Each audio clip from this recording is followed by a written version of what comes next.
हाय मेरे प्यारे दोस्तों, आज मैं आपको बिल्कुल आसान और डिलीशियस फ्रूट कस्टर्ड की रेसिपी बताऊंगी।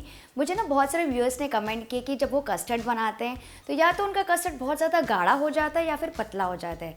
तो चलिए मैं आपको बताती हूँ परफेक्ट मेजरमेंट्स के साथ ये कस्टर्ड बहुत सारे फ्रूट्स के साथ। तो चलिए शुरू करते हैं। तो फ्रूट कस्टर्ड बनाने के लिए सबसे पहले एक बर्तन में दूध बॉईल करने रखेंगे। तो यहाँ पे मैंने ये आधा लीटर दूध रखा है बॉईल करने के लिए। तो जब तक ये गर्म होता है यहाँ पे मैंने थोड़ा सा और दूध ले लिया है, करीबन ये आधा कप है। और ये आधा कप जो है ना ये एक्स्ट्रा है, मतलब आधा लीटर मैंने वहाँ पे अलग रखा है बॉईल करने के लिए, और उसके अलावा ये आधा कप और दूध है। आप चाहें तो उसी दूध में से थोड़ा सा दूध बचा सकते हैं। ये दूध रूम टेम्परेचर पे ही है। इसमें मैं डालूंगी 2 चम्मच भर के, यानी कि 2 टेबलस्पून कस्टर्ड पाउडर। तो ध्यान रखिए आधा लीटर दूध हमने बॉईल करने रखा है, उसके अलावा हमने आधा कप दूध लिया है जिसमें हम डाल रहे हैं 2 टेबलस्पून कस्टर्ड पाउडर। तो आज मैं ये वेनिला कस्टर्ड पाउडर यूज कर रही हूँ, जो कि बहुत ही इजीली मिल जाता है मार्केट में। इसे अच्छी तरह से मिक्स करेंगे, और अगर आप ये कस्टर्ड पाउडर डायरेक्टली गर्म दूध में डाल देंगे ना तो बहुत ज्यादा लम्स आ जाएंगे उसमें, और कस्टर्ड बिल्कुल स्मूथ और क्रीमी नहीं बनेगा। इसी के लिए सबसे पहले रूम टेम्परेचर वाले दूध में या फिर ठंडे दूध में कस्टर्ड पाउडर ऐसे मिलाया जाता है। आप देख सकते हैं कि गाढ़ा घोल तैयार हो गया कस्टर्ड पाउडर के साथ। ये देखिए, इसे साइड पे रख देंगे। अब दूध में अच्छा सा बॉईल आ गया है। इस समय गैस का फ्लेम लो से मीडियम कर देंगे, और इसमें मैं डालूंगी शुगर। तो यहाँ पे मैं शुगर डाल रही हूँ 1 कप। आप ये देख सकते हैं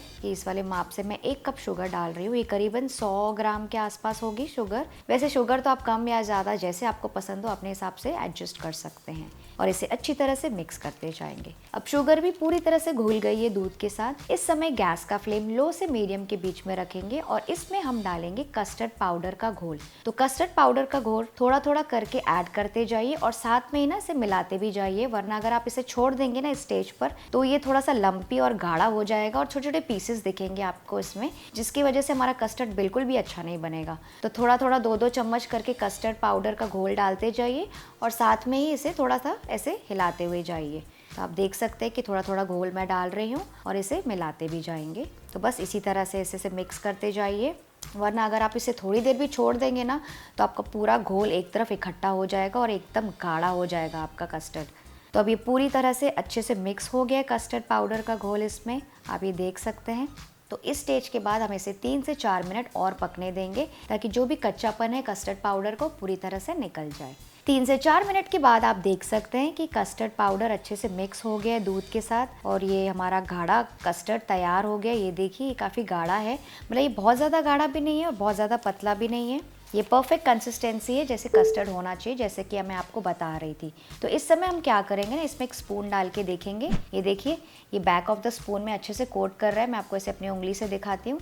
ये अच्छे से इस चम्मच को कोट कर दिया, और वहाँ पे रुका है कस्टर्ड, मतलब कि ये राइट कंसिस्टेंसी है। बस अब इसे बहुत ज़्यादा नहीं पकाना है, क्योंकि ये ठंडा होने के बाद भी ना काफ़ी सेट हो जाता है फ्रिज में, और ना गाढ़ा भी हो जाता है। तो बस अब इस स्टेज में गैस का फ्लेम ऑफ कर देंगे, और इसे हल्का सा ठंडा होने देंगे, और फिर इसे किसी बोल में ट्रांसफ़र कर लेंगे, और इसे रूम टेम्परेचर में आने का हम वेट करेंगे। तो ये रूम टेम्परेचर पे हमारा कस्टर्ड आ गया है। आप देख सकते हैं कि थोड़ा सा गाढ़ा भी हो गया है, ये देखिए। तो इस समय आपके पास 2 ऑप्शन है। आप चाहें तो कस्टर्ड को ऐसे ही फ्रिज में रख दीजिए और फ्रूट्स को अलग से रख दीजिए और बाद में मिक्स कर लीजिए, लेकिन मैं आज क्या कर रही हूँ ना, थोड़े से फ्रूट्स इसी समय मैं मिक्स कर रही हूँ रूम टेम्परेचर पे आने के बाद, और थोड़े से मैं रख दूंगी गार्निशिंग के लिए। तो मैं आपको दिखाती हूँ आज मैं कौन कौन से फ्रूट्स यूज़ कर रही हूँ, जिसको मैंने इसे बारीक काट के रखा है। तो यहाँ पे मैं यूज़ कर रही हूँ आधा एप्पल, थोड़ा सा अनार, केला, ग्रेप्स। यहाँ पे मेरे को ब्लैक ग्रेप्स, ये वाले ग्रेप्स मिल गए मार्केट में, इसलिए मैं यूज़ कर रही हूँ, और थोड़े से कीवी जो मैं ऐसे चॉप करके रखा है। तो मेरे को ये पास वाले मार्केट में ना यही सारे फ्रूट्स आज इजीली मिल गए, और एक्चुअली तो मुझे ग्रीन ग्रेप्स भी चाहिए थे, बहुत अच्छे लगते हैं कस्टर्ड में। तो आपको जो फ्रूट्स आपको अच्छे लगते हैं वो आप यूज़ कर सकते हैं फ्रूट कस्टर्ड में, बस पानी वाला फ्रूट नहीं होना चाहिए, जैसे कि ऑरेंजेस एंड वाटरमेलन जैसे फ्रूट्स आप नहीं यूज़ कर सकते हैं। तो अब मैं क्या करूँगी, सारे फ्रूट्स इसमें थोड़े थोड़े करके इसमें ऐड करते जाऊँगी। तो ये एप्पल, अनार, केला, ग्रेप्स और कीवी इसमें मिक्स कर दूंगी। अब सारी फ्रूट्स को अच्छी तरह से मिक्स कर लीजिए इस कस्टर्ड के साथ। बहुत ज़्यादा मिक्स भी नहीं करना है, बस इतना कि अच्छे से आपस में मिक्स हो जाए। अब इसे फ्रिज में ठंडा होने के लिए रखेंगे, कम से कम 2 से 3 घंटों के लिए, या फिर जब तक ये अच्छी तरह से सेट होकर ना एकदम चिल्ड, मतलब एकदम ठंडा ना हो जाए।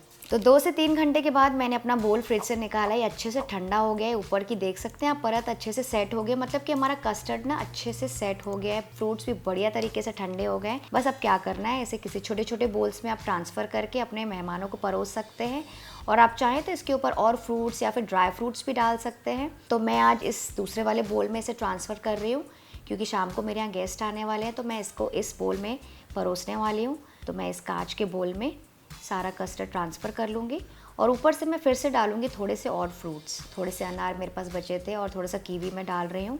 आप चाहें तो यहाँ पे थोड़े से ड्राई फ्रूट्स भी डाल सकते हैं और परोसने के समय ना आप चाहें तो इसके ऊपर वनीला आइसक्रीम का स्कूप भी डाल के परोस सकते हैं, उससे भी बहुत ही शानदार लगता है फ्रूट कस्टर्ड। तो फ्रेंड्स, कैसी लगी आपको आज की झटपट रेसिपी? अगर आपको दिल से ये रेसिपी पसंद आई तो इस वीडियो को लाइक ज़रूर कीजिएगा और अपने दोस्तों के साथ भी शेयर कीजिएगा। मैं मिलती हूँ एक और बढ़िया सी रेसिपी के साथ, तब तक खुश रहिए, बाय बाय।